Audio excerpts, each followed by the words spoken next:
Hello guys, welcome back to my channel.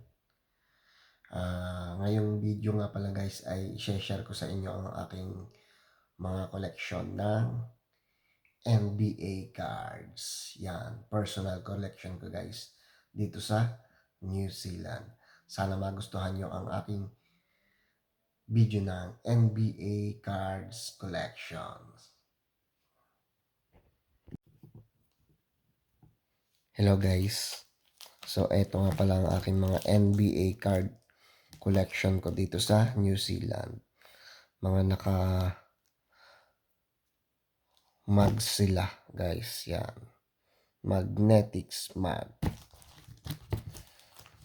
18 piraso to guys. Yan. Yan. Saka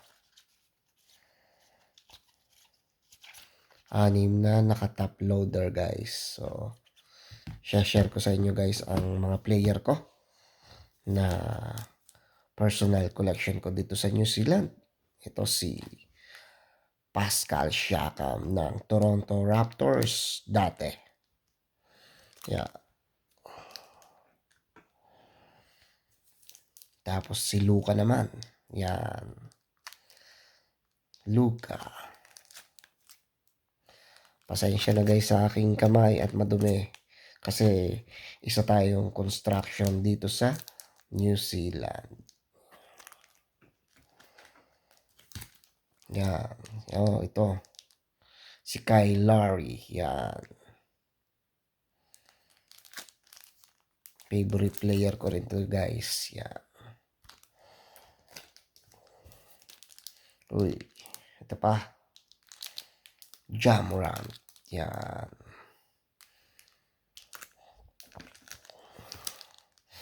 Kevin Durant, guys.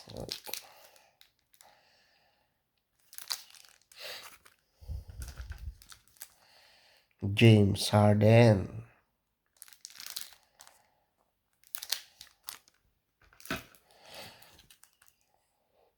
Jonas Valanciunas.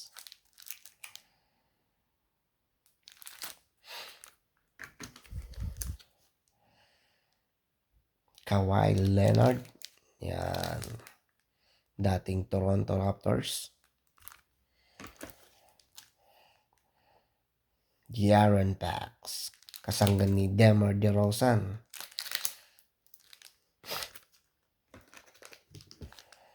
Yan. My favorite player, DeMar DeRozan. Nag-Toronto. Nag-Spurs. Nag-Kings. Yeah, Steph Curry guys. Personal din ko yan. Personal collection. Luka pa rin.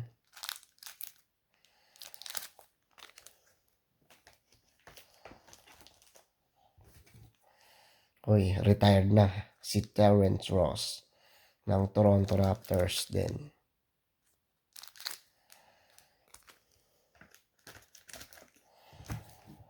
Oh, si parang Lebron.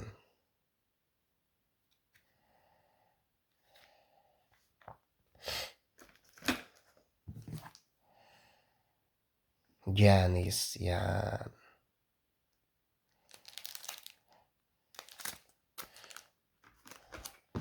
Dito naman tayo guys sa 6 na top loader. Yan, Pascal Siakam pa rin. Tapos si Chris Paul. Yan. Paul George. Chronicles, naka-top loader guys. Kyle Kuzma. Kapatid ni Stephen Curry, si Seth Curry. Sinama ko lang siya sa aking personal collection. Dwight Howard.